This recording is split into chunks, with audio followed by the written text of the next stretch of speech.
Beleza, galerinha? E professor Jair, mais uma vez aqui do nosso canal. E nós vamos continuar com as correções do Provão Paulista Seriado, meus queridos. E na outra aula eu falei da importância da realização dessa prova, principalmente para alunos de escola pública, né? Do estado de São Paulo. E eu vou mostrar aqui para vocês, ressaltando justamente essa importância. Olha só isso aqui, ó. O Provão Paulista, gente, ele é aplicado no último semestre, no último bimestre do ano letivo, e ele é uma forma de você concorrer a vagas a universidades públicas, né? Aqui em São Paulo. E ele disponibiliza 15 mil vagas no total, só em 2025. 2026 provavelmente vai ser essa quantidade ou mais, né? Só que para você estar apto a concorrer uma vaga em escola pública, e nas faculdades a partir da escola pública, né? Você tem que prestar essa prova no primeiro, segundo e terceiro ano do ensino médio. E cada uma dessas provas, ela tem um peso. Quer ver? Aqui, a prova do primeiro ano, da primeira série do ensino médio, vale 15% da nota. Segundo ano, 25%. E terceiro ano, vale 40%, 60%, sendo que 40% é da prova de múltipla escolha e 20% é da redação. E por que eu ressalto a importância do Provão Paulista? Porque você vai estar concorrendo a essas 15 mil vagas na USP, Unesp, Unicamp, Fatex, Univesp, com alunos de escola pública, que estão ali mais ou menos no mesmo nível. Então, não tem aqueles alunos de escola particular que fazem cursinho, que tiveram várias oportunidades, que já estão, vamos dizer assim, começaram um pouquinho, um estudo um pouquinho mais avançado, né? Então, é uma forma mais justa de os alunos de escola pública concorrerem a essas vagas, tá? Então, nós vamos continuar com a segunda aplicação. Como assim, segunda aplicação? Como assim, segunda aplicação? Essa prova, ela é aplicada duas vezes. Tem a primeira aplicação, que é ao final do ano letivo, e a segunda aplicação é justamente para aquelas escolas que tiveram problemas, sei lá, faltou energia no dia, aconteceu algum problema, e aqueles alunos que não conseguiram fazer a prova, e alunos de EJA e outras alternativas aí, que são semestrais, né? Então, nós vamos corrigir hoje a segunda aplicação do ano de 2023, tá? Então, vamos à prova. Olha ela aí, que bonito. Vamos começar a correção, meus queridinhos. A prova de Química. E ela começa justamente da questão de número 40. Questões de Química, tá?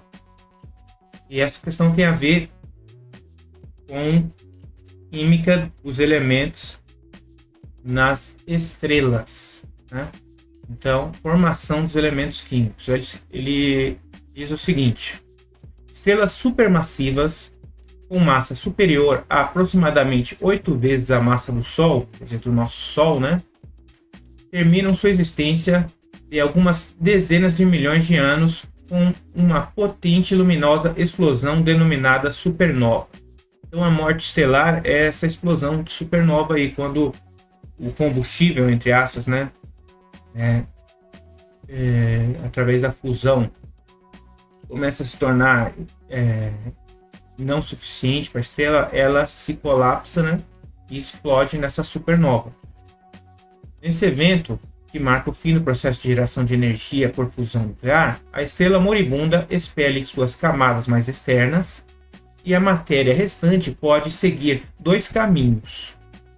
Se a massa total inicial da estrela for maior que a de 25 sóis, o núcleo inerte continua colapsando.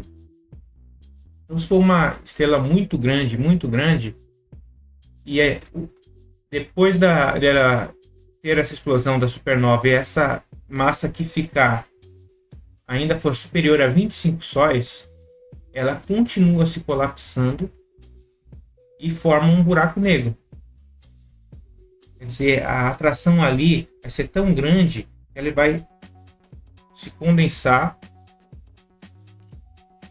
vai ficar tão denso, essa densidade vai fazer com que gere uma gravidade absurda que vai começar a atrair tudo, né?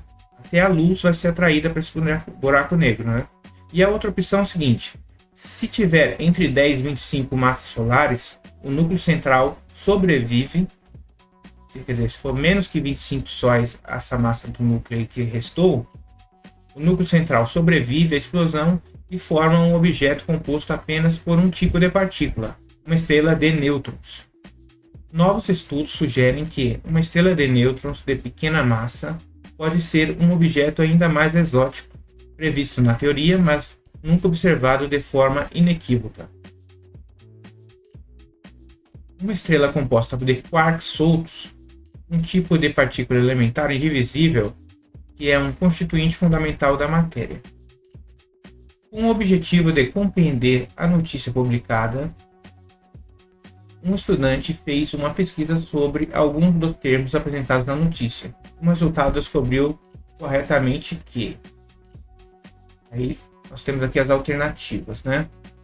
A evolução estelar começa com uma supernova conhecida como berçário estelar. Não, berçário estelar, meus queridos, é uma grande massa aí de poeira gasosa, tal, de elementos químicos, tal, mas só que a supernova é a morte estelar, não o começo dela, é o contrário, né? E B, quarks são partículas elementares que formam elementos do núcleo dos átomos. Vamos ver então o que é um quark, né? Quer ver? Vamos ver o que é um quark. Olha só. Quarks, meus queridos, ó, aqui tem um próton e tem um nêutron. Esses constituintes aqui, essas subpartículas aqui, ó, dentro do próton e do nêutron, são os quarks. Então, os quarks são constituintes da matéria, eles não estão soltos, eles estão fortemente ligados aqui. Ó. Então, um próton ele tem 2 quarks up e um down, e um nêutron tem 2 quarks down e um up, né?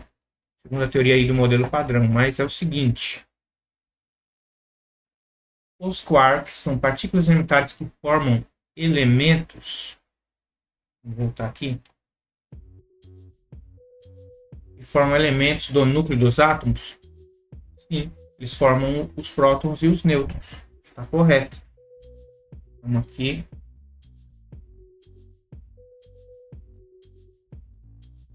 Vamos circular aqui. Correto. Vamos ver os outros. Buracos negros são modelos que explicam espaços vazios no universo? Não, não são modelos que explicam espaços vazios. Buracos negros são lugares onde a densidade é tão grande, tão grande, tão grande, que ela suga tudo ao redor, né? A gravidade ali se torna imensa. Força gravitacional. Então não tem nada a ver com buraco vazio. Nêutrons, assim como os prótons, são baryons de carga elétrica negativa. Nêutrons, o próprio nome já diz, é nêutron, não tem carga elétrica negativa. Quem tem carga elétrica negativa são os elétrons, né? Então esquece isso aqui. Quanto mais massiva uma estrela, maior a vida útil dela? Não necessariamente. O que vai determinar a sua vida útil aí é se vai ter combustível, entre aspas, suficiente aí para ela continuar fazendo as reações de fusão nuclear. Caso contrário, ela vai colapsar e explodir numa supernova, né? Não necessariamente. Então vamos para o próximo. Questão de número 41. Aí nós temos aqui, ó, o iodo elementar, o I2 ali, é sólido em temperatura ambiente e apresenta cor violeta escuro. Ao ser aquecido, quer dizer, ele é sólido e ao ser aquecido forma vapores de coloração violácea. Ele se aqueceu sólido, ele formou vapor sem passar pelo estado líquido, tá? foi direto. Quando entram em contato com uma superfície fria, os vapores de iodo se transformam em iodo sólido. Você aquece o sólido, ele evapora sem passar para o estado líquido, né? Passa direto. Quando esse vapor encontra uma superfície fria, ele cristaliza e vira sólido de novo, sem condensar. A transformação que ocorre com o iodo em decorrência da troca de calor é denominada sublimação. Com certeza, mas vamos ver primeiro aqui, ó. Eu vou mostrar para vocês. Vamos colocar aqui mudanças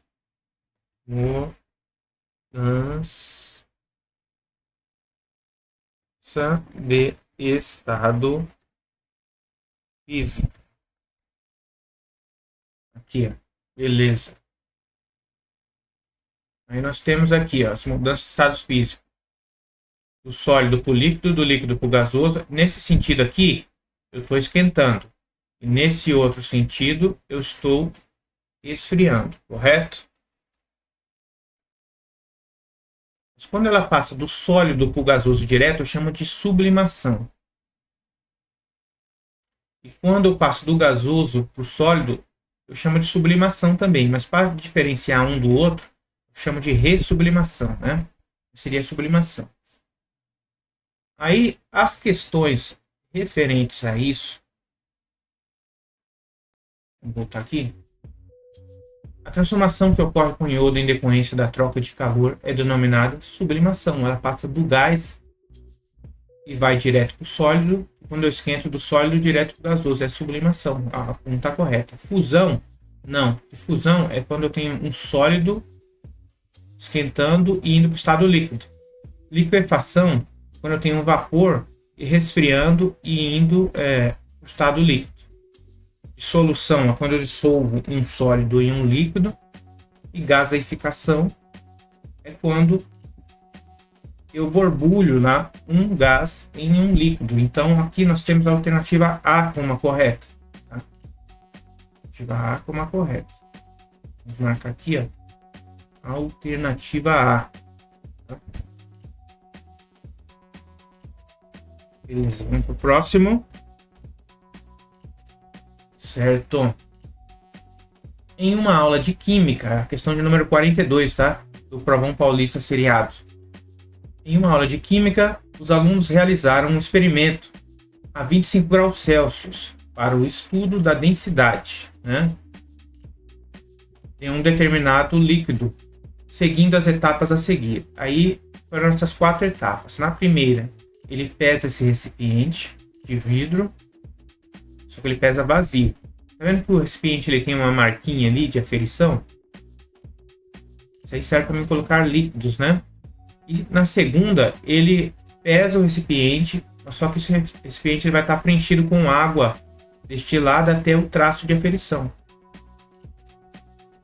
Então ele pesa ele vazio e pesa ele com água até aquele tracinho ali. Depois ele faz o quê? Esvazia e seca o recipiente e ele pesa o recipiente preenchido até o traço de novo com um outro líquido que não é água destilada. Tá? Mas tem um porém, se são líquidos diferentes, o que acontece é o seguinte, eles têm propriedades diferentes. Uma das propriedades é a densidade. A densidade tem a ver com a massa e com o volume, a relação entre a massa e o volume, correto? Ele pergunta o seguinte, ó, a partir do valor da densidade da água a 25 graus Celsius, fornecida pelo professor, e dos dados medidos no experimento, os alunos realizaram os cálculos necessários e elaboraram a tabela. Aí tem a tabela ali. Ó. Densidade da água, aproximadamente 1 grama por centímetro cúbico, né? 0,9970, aquilo ali é aproximadamente 1 grama por centímetro cúbico. Capacidade volumétrica do recipiente. 100 ml, 100,02 arredondando 100 ml. Então eu tenho a densidade da água, 1 grama por centímetro cúbico, capacidade volumétrica do recipiente, o volume do recipiente até a marca de aferição 100 ml, até a marca de aferição, tá? Densidade do outro líquido 0,887. gramas por centímetro cúbico. Então ele é menos denso do que a água. Nesse experimento, as etapas 1 e 2 tiveram como objetivo calcular olha, a etapa 1 e 2, ele foi lá, pesou o recipiente, depois encheu água até a marca e pesou de novo. Só que quando ele encheu até a marca, ele queria ver o volume, a capacidade volumétrica, porque ele já sabia a densidade da água. Então ele queria ver exatamente qual era o volume, ele queria aferir o volume. Se ele já sabe a densidade, se massa, ele pesa, ele acha a massa, ele acha o volume teórico, e quando ele olha ali, se a aferição bate com o volume calculado, ele consegue achar a capacidade volumétrica correta ali do recipiente, e para ver se tem algum desvio aí, tá? Alguma anomalia. Então, a primeira lacuna ali a ser preenchida é capacidade volumétrica. E a gente tem duas alternativas, né? A B e a E. Ele não está vendo a massa nem a densidade da água que ele já tem. Certo? Só que com esse experimento ele também pode calcular. Porque se ele pesa e confia naquele volume, ele acha a densidade também, né? Mas nesse primeiro e segundo ele quer saber a capacidade volumétrica. Ele quer aferir isso. Aí ele fala o seguinte: a massa lida na balança na etapa 4 representou o valor. Olha só, se a densidade do líquido na etapa 4 é menor, é 0,8 do que a da água, isso quer dizer que no mesmo volume, se a densidade é menor, a massa é menor. Ele pesa menos do que o líquido que está ali dentro. No mesmo volume, se a densidade é maior, a massa é maior, tá? No mesmo volume. Então aqui nós temos o que? Alternativa E como a correta. Alternativa E como a correta. Por quê? Porque eu tenho a capacidade volumétrica do recipiente, e se a densidade é menor do líquido, a massa lida na balança é menor do que na etapa 2. Opa, calma aí. Olha só. Não, tá falando outra coisa aqui, ó. Perdão. A massa lida na balança na etapa 4 apresentou o valor menor do que a massa lida na balança. Não, é isso mesmo, correto.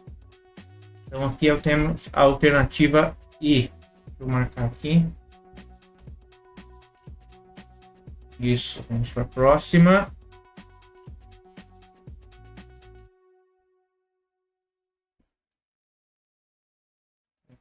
Passar aqui.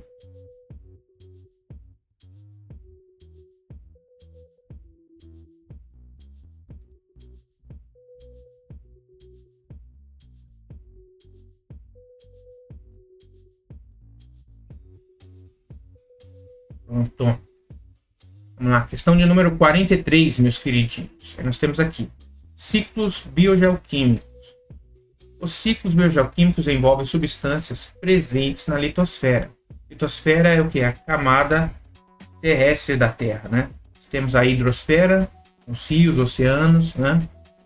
Lagos. Temos a atmosfera, a camada que é gasosa, que preenche o nosso planeta, e a litosfera, que é a maior, né? A atmosfera é uma fina camada gasosa, né? Que envolve o nosso planeta.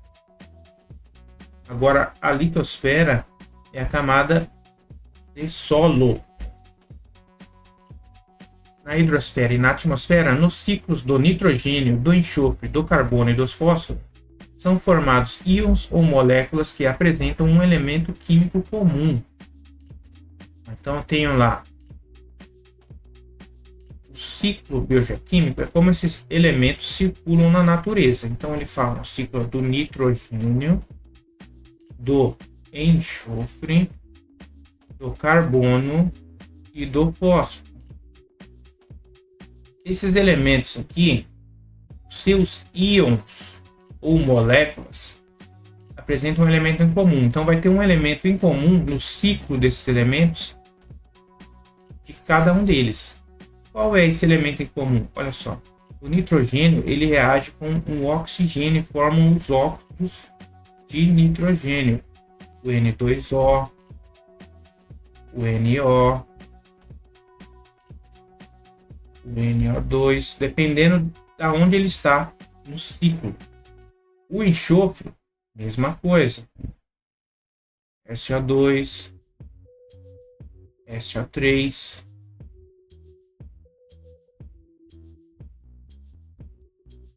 O carbono, não precisa nem falar, né?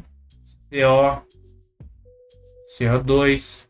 Esses elementos aqui aparecem ao longo do ciclo, ó. Óxidos de cada elemento aqui, ó. O fósforo também. Ó. H3, CO4, HPO3.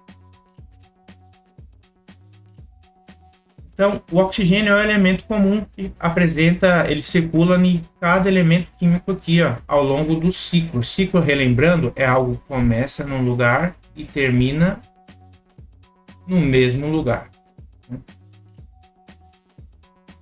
Então, nós temos aqui a alternativa B, a questão de número 43.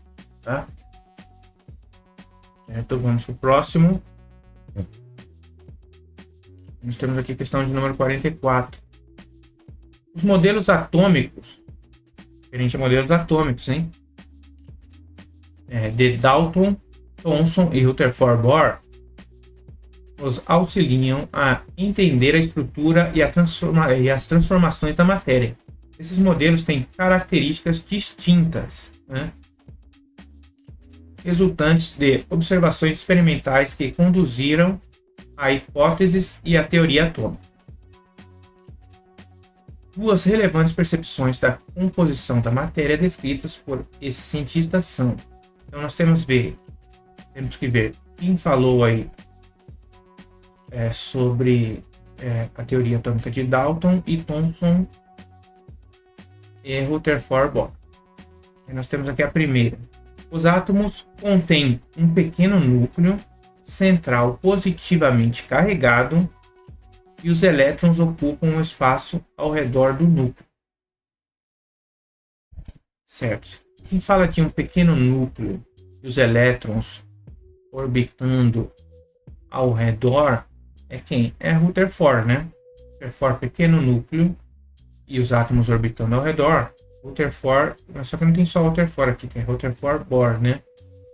Então, átomo com pequeno núcleo e os elétrons orbitando, com carga positiva, os elétrons orbitando esse núcleo. Aí nós temos a 2. Os átomos são esferas positivamente carregadas na qual elétrons estão incrustados e podem ser arrancados. Quem fala que o átomo é uma esfera maciça, positiva, e os elétrons estão incrustados, como se fosse um panetone, né? Só chama o modelo do pudim de passas no Brasil, né? Só que seria mais próximo de um panetone, né? Quem falou sobre esse modelo aqui foi Thomson, né? Então aqui nós temos Thomson. E aqui nós temos Rutherford.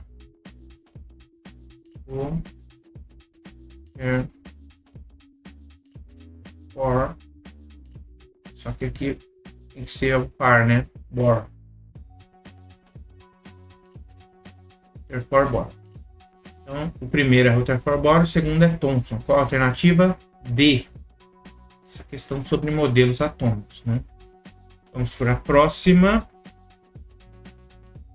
Questão de número 45. Essa questão aqui é bacana, olha só. O vanádio é um elemento metálico. É um elemento metálico. No processo metalúrgico do vanádio, Uma das etapas envolve a reação de seu óxido, pentóxido de vanádio, né? E o hidróxido de sódio e a soda cáustica, apresentada na equação não balanceada. Olha, essa equação química aí não está balanceada. E ele quer descobrir o valor do x ali, tá vendo? No Na aqui. Ele quer descobrir esse valorzinho aqui. Mas para isso a gente precisa balancear a equação. A fórmula do composto de vanádio no produto da reação é... Para isso, nós balancearmos essa equação, a gente pode fazer por tentativas e a gente pode fazer de forma algébrica, né? Por tentativas é uma forma, vamos dizer assim, menos trabalhosa. A forma algébrica é interessante para a gente exercitar o que? A nossa mente. A gente está aqui para, se é praxis química, a gente tem que exercitar, correto? Então vamos aprender um método novo aí. Seria o que? A forma algébrica. Primeira coisa, essa fórmula aqui, nós vamos ver os coeficientes. Nós temos aqui o vanádio, nós temos dois vanádios aqui, desse lado da equação. Depois da setinha aqui, desse outro lado aqui nos produtos, eu tenho um vanádio, um átomo de vanádio. Tenho um sódio, e aqui eu tenho um sódio aqui, mas tem um x embaixo, então eu tenho mais que um sódio, né? Provavelmente vou ter que colocar um coeficiente aqui para igualar. Bom, aqui, como eu não consigo mexer com o vanádio, vamos colocar aqui o coeficiente igual a 1, tá? Aqui na frente. Colocando aqui. Colocando aqui igual a 1.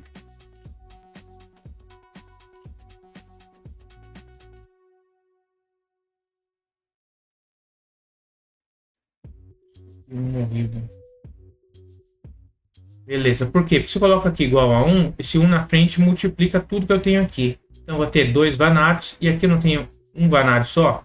Então aqui, coloco 2 multiplicando. Vai ter dois vanádios e um aqui. Esse 2 vai multiplicar tudo que tem aqui. Então eu tenho que descobrir esse coeficiente e esse daqui, ó. Esse coeficiente daqui, eu não tenho 2 multiplicando x, então aqui eu vou ter que ter 2 multiplicando x para multiplicar aqui também para ter a mesma quantidade de Na de sódio, né? Então aqui também vai ser 2x, o coeficiente aqui na frente. O x eu não sei o valor ainda, tá? E aqui também eu não sei o valor que vai aqui na frente, porque eu tenho 2x multiplicando aqui o hidrogênio do lado de cá, o hidróxido de sódio. Então aqui eu vou ter um y multiplicando aqui. Por que não é 2x aqui também? Porque aqui eu tenho um hidrogênio, aqui eu tenho 2 hidrogênios. Então aqui vai ser um valor diferente desse daqui, ó, esse 2x. Agora vamos montar de forma algébrica, olha só. Primeiro, o vanádio. Tem o vanádio. Eu tenho quantos vanádios desse lado aqui? 2. E do outro lado, eu tenho 2 também. Sódio. Na. Quantos sódios eu tenho desse lado aqui? Eu tenho 2x. E do outro lado, 2x também. Esse x aí eu não sei o que é. Tenho 2x de um lado, 2x do outro. Vamos agora para o oxigênio. O oxigênio desse lado aqui, ó, eu tenho 5 mais 2x multiplicando aqui, ó. Mais 2x. Essa é a quantidade de oxigênio que eu tenho desse lado. Do outro lado, eu vou ter 2 vezes 4, 8. Mais y vezes 1 aqui, né? Y. E o hidrogênio, desse lado eu vou ter 2x.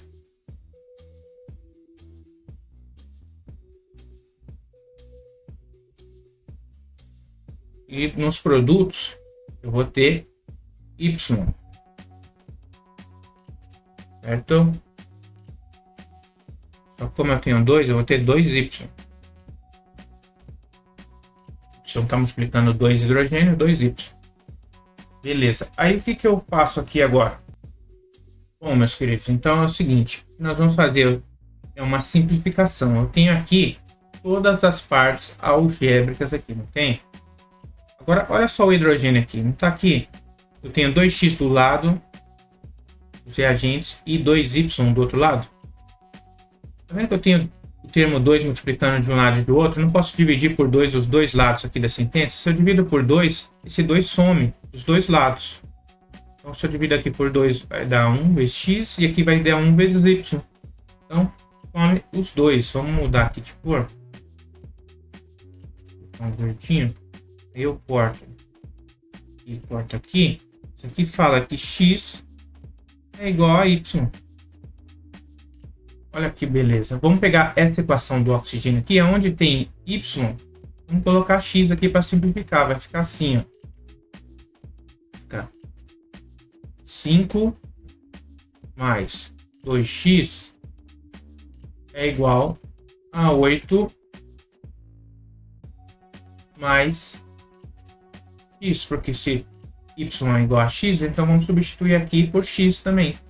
Aí agora é só a gente jogar tudo que é letra para um lado, tudo que é número para o outro e fazer a conta, quer ver? Vai ficar 2x, aqui está positivo esse x aqui, vai para o outro lado negativo, menos x é igual a 8. Esse 5 aqui está positivo, joga para o outro lado negativo, menos 5. 2x menos x fica x. 8 menos 5, 3. Então, se x é igual a 3 e x é igual a y, y também é igual a 3. Então, voltando aqui, ó. Então, aqui é Na3 e o y aqui é isso aqui. Então, ó, Na3VO4. Qual é a alternativa que tem Na3VO4? É a alternativa C. Tá vendo? Então, resolvemos isso aqui de forma algébrica. Ficou bem legal isso aqui nessa resolução. Por quê? Porque não é um simples balanceamento por tentativas, né? De forma algébrica, que é bem interessante, né? Vamos para a próxima, então, meus queridos. Um pouquinho de trabalho. Essa daqui é a questão de número 46. Ela tem a ver com a famosa lei de Hess, né? O que é a lei de Hess? Lei de Hess, meus queridos, eu vou colocar um enunciado aqui para vocês entenderem melhor. Quer ver?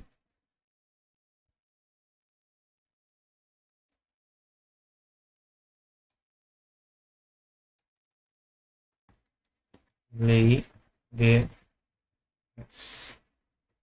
O que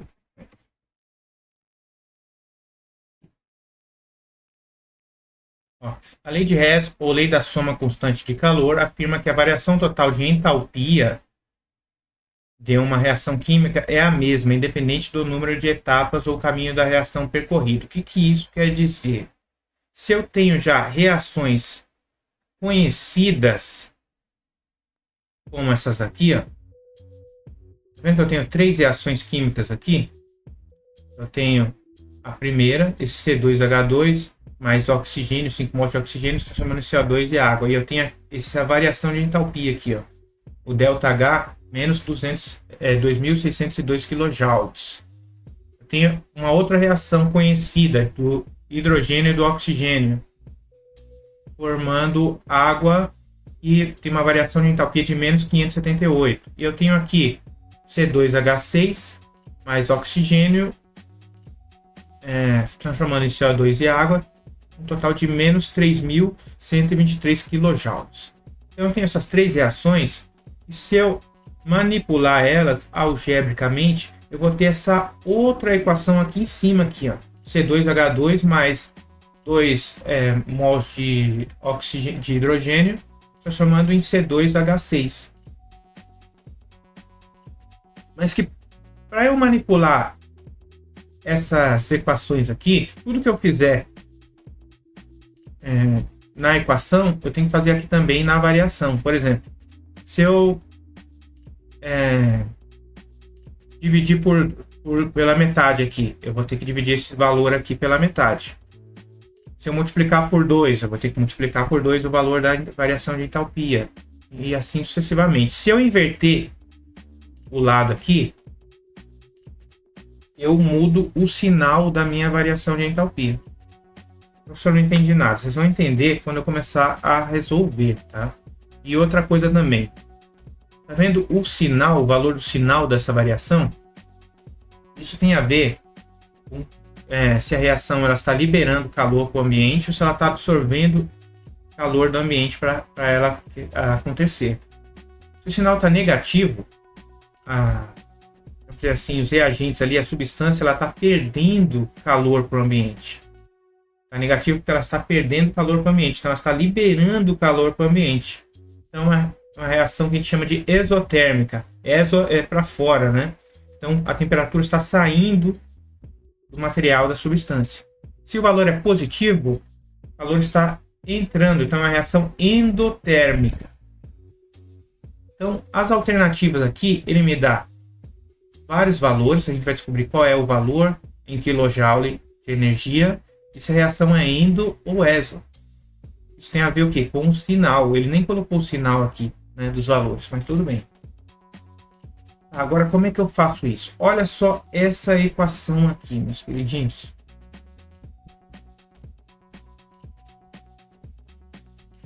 Essa equação aqui. Eu quero obter essa equação a partir dessas aqui. Tá vendo esse C2H2? Ele não está do lado dos reagentes aqui, ó. Ele está do lado dos reagentes.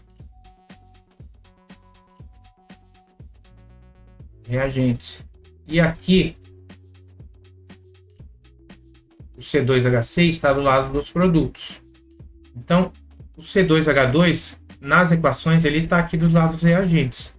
Mas tá vendo que aqui eu tenho só 1 mol dele, e aqui eu tenho 2 mols. Então, toda essa equação aqui eu vou ter que dividir por 2, porque eu quero só 1 mol só. Então, essa daqui eu vou ter que dividir por 2. Tá? E o H2? H2 está aqui. Os reagentes aqui na segunda equação. E tenho 2 mols. E aqui também na fórmula, aqui também tenho 2 mols. Então, eu não mexo. Agora, tá vendo esse C2H6? Ele não está do lado dos produtos aqui? Está do lado dos produtos. Tá? E do lado de cá, ele está do lado dos reagentes. Então, eu tenho que inverter essa equação. Quando eu inverto ela, eu passo os produtos do lado dos reagentes, reagentes do lado dos produtos, eu mudo o sinal aqui. Tá? Da mesma forma que aqui eu dividi por 2 a quantidade de mols aqui de todos eles, eu vou dividir por 2 o valor da entalpia. Aqui, se eu inverter os produtos para os reagentes e vice-versa, eu mudo o sinal aqui. Então, esse último aqui vai ficar positivo. Eu vou ter que inverter essa equação. E esse daqui eu vou ter que dividir por 2. Isso aqui vai dar, ó.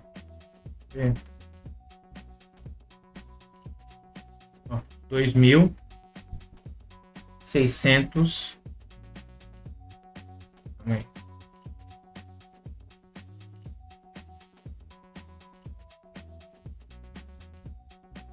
2.602 dividido por 12. E o 301, não é isso?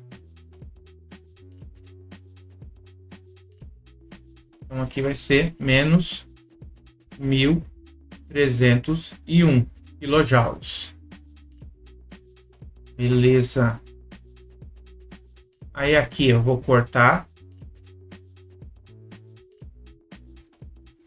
Vou cortar isso aqui. Aqui eu vou ter 2 mols de CO2, aqui eu vou ter 1 mol de H2O e aqui eu vou ter 2,5 mols de O2. Ou 5 por 2, posso colocar na forma fracionária também. E vou ter 1 mol só, tá?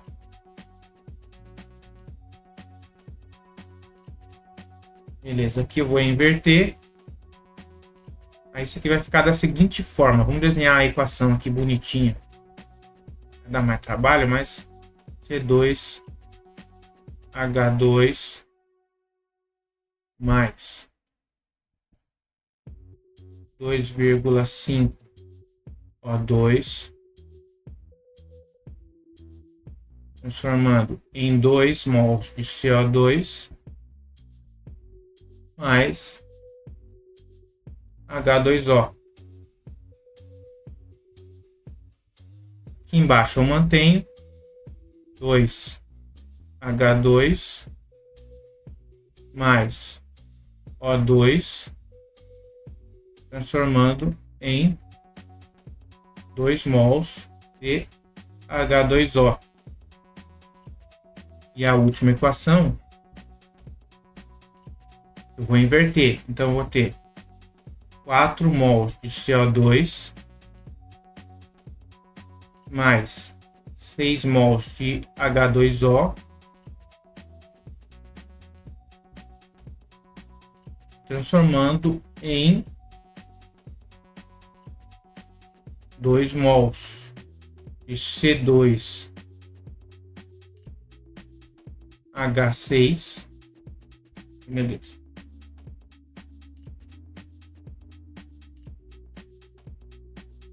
Mais 7 de O2. Mol de O2.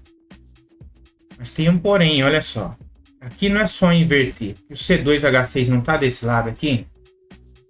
Mas aqui eu tenho quantos mols aqui de C2H6? Um mol só. E aqui eu tenho quantos mols? 2. Então essa equação, além de inverter, eu tenho que dividir por 2 também. Tá? Então se eu divido por 2, aqui 4 dividido por 2 dá 2. 6 dividido por 2 dá 3.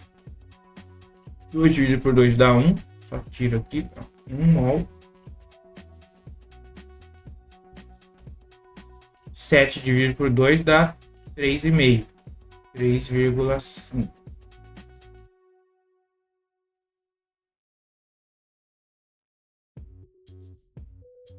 Beleza.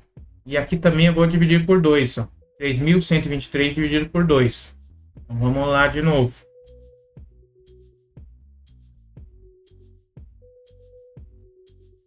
Três mil cento e vinte e três dividido por 2. E dá mais, lembra que inverteu? Sinal positivo, mais 1.561,5.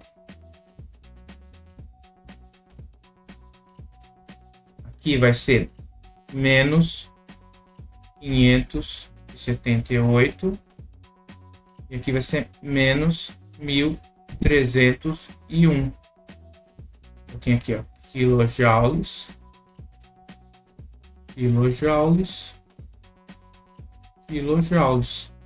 E beleza, agora o que eu faço? Eu somo tudo isso aqui. Somando tudo isso aqui, vai dar o seguinte. Quer ver? Esse 1.561,5 menos 578 menos 1.301. Deu quanto? Menos 317,5, né? Arredondando, menos 318. Como o sinal é negativo, olha só. Menos 318 tem duas alternativas. Tem a alternativa. Eu tenho a alternativa A e B. Então eu tenho menos 318. Isso daqui é a variação de entalpia. Mas como é que eu... Vamos só colocar aqui, a variação de entalpia é igual mais 1.561,5 menos 578 menos 1.301. Aí tudo isso aqui vai dar variação de entalpia igual a menos 318 kJ. Certo? Como o sinal é negativo, ele está liberando. Se ele está liberando, é uma reação que exotérmica. Então, nós temos a alternativa A como a correta. Reação exotérmica, alternativa A. É uma questão que dá bastante trabalho, por quê? Por causa dessa parte de você fazer essas simplificações aqui. Por isso que dá bastante trabalho, né? A lei de Hess, essa parte de termoquímica, ela é trabalhosa mesmo. Ela é trabalhosa mesmo. Mas ela é uma questão bastante conceitual que a gente consegue aprender bastante coisa. Essa variação de energia numa reação química, uma reação exotérmica, endotérmica. Eu consigo obter informações de outras reações já conhecidas, consigo achar a quantidade de energia necessária na reação que eu estou querendo e tudo mais. Agora vamos para a outra, vamos ver. Questão de número 47. No quadro são representadas algumas substâncias químicas usadas em processos de limpeza e de cuidados pessoais. Aí nós temos aqui, ó, produto 1, produto 2, 3 e 4. O produto 1 é acetona para remover esmaltes. Produto 2 é um ácido bórico para compressas oftalmológicas. 3, soda cáustica para desentupir pias e ralos. E 4, detergente para desengordurar utensílios de cozinha. O rótulo de um determinado produto de uso doméstico apresenta a frase: mantenha afastado de chama. Se mantenha afastado de chama, faísca ou fonte de calor, quer dizer que ele é inflamável. Aí, a acetona, ela é inflamável? Com certeza. Ácido bórico? Não. Soda cáustica? Não. Detergente? Também não. Então, eu tenho aí a 1 como sendo inflamável. Mas aí eles falam o seguinte: tá vendo o outro desenho ali? O outro desenho, ele está mostrando uma substância corroendo ali um material, né? Ou um organismo, no caso ali a mão ali do cidadão, né? Então, uma substância corrosiva, correto? Aí, acetona é corrosiva? Não. Ácido bórico? Não, a gente passa nos olhos, né? Soda cáustica? Com certeza. E detergente? Não, não vai nada, né? Então, nós temos aí A1 sendo a substância inflamável, acetona, e A3, segundo o desenho aí, sendo a substância corrosiva, tá? Sendo representada. Então, essa frase e a figura estão presentes, respectivamente, nos rótulos, nos produtos de números 1 e 3, que é a alternativa D. Então, essa questão interpretativa. Então, uma delas tem a ver com a frase e outras tem a ver com o pictograma aqui, com o desenho. A gente tem que interpretar, mas bem interessante, né? Então vamos aqui para a questão de número 48, meus queridinhos. E ela diz o seguinte: ó, um becker foram adicionados 60 gramas de clorato de sódio e 50 gramas de água destilada. A mistura foi aquecida brandamente até completa solubilização do sal. Em seguida, a solução foi resfriada e mantida a 20 graus Celsius. O sal cristalizado foi separado da solução e foi transferido para um balão volumétrico de 250 ml, com água destilada até completar a capacidade volumétrica do balão. A curva de solubilidade do clorato de potássio é representada no gráfico. Tá, aí eu tenho essa curva de solubilidade. E aqui desse lado aqui, vertical, eu tenho aqui a quantidade de clorato de potássio, que ela é dissolvida, ela solubiliza em 100 gramas de água. Então tudo aqui está dissolvido em 100 gramas de água, dependendo da temperatura. A 20 graus Celsius, em 100 gramas de água, eu consigo dissolver 100 gramas de clorato de sódio, potássio de sódio. Então vamos colocar aqui.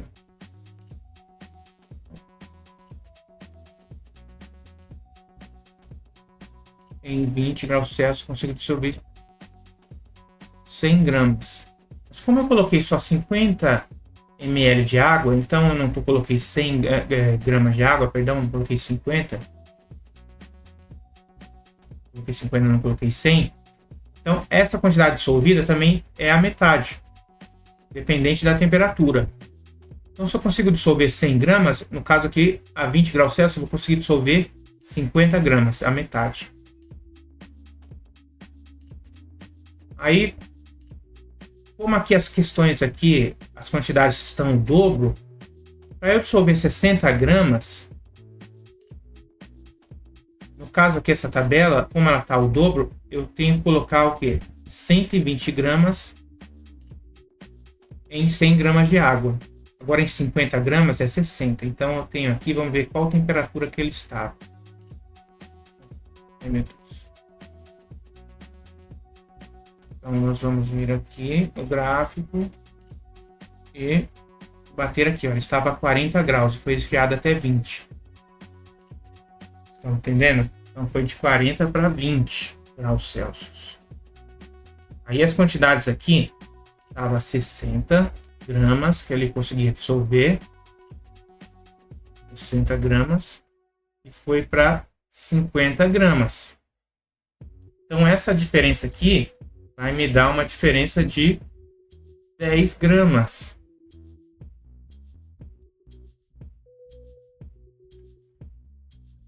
Vai me dar uma diferença de 10 gramas de clorato de potássio. De NaClO3. Beleza, eu tenho 10 gramas. Verdade? Então, o que ele pergunta? A concentração de clorato de potássio no balão volumétrico é igual a... Aí ele pegou esses 10 gramas e colocou em 250 ml. Mas aqui a concentração está em grama por litro.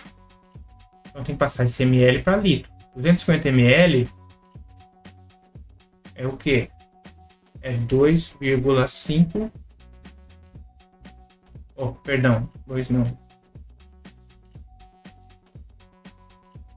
É 0,25 litro. Certo?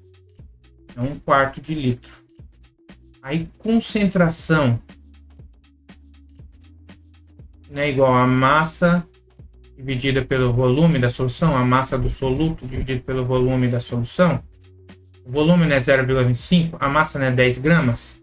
Eu vou ter aqui 10 dividido por 0,25. Concentração é igual. Aí quando nós temos 10 dividido por 0,25, 40 gramas. É isso? Então vamos colocar aqui a alternativa I como sendo correta. 40 gramas por litro, que é a concentração. Então essa questão é bem bacana. Ele tem uma parte de análise de gráfico, interpretação de gráfico. A gente tem que entender que aqui que era 100 gramas, ele colocou 50. Então as quantidades que eu consigo dissolver aqui é a metade disso aqui. Eu teria que interpretar isso. Fazer a diferença aqui, descobrir quanto que solubilizou, que foi 10 gramas. E depois fazer o cálculo da concentração. Eu sei que é 25 ml. Vou lá, passo para litro e acho a concentração em gramas por litro. Deu 40 gramas por litro. Bem interessante isso daí, né? Agora o que nos resta é o quê? É continuar os estudos, meus queridos. Continuar os exercícios. Então vamos todo mundo para a biblioteca. Olha que maravilha. A galera toda. Professor, aluno, todo mundo para estudar.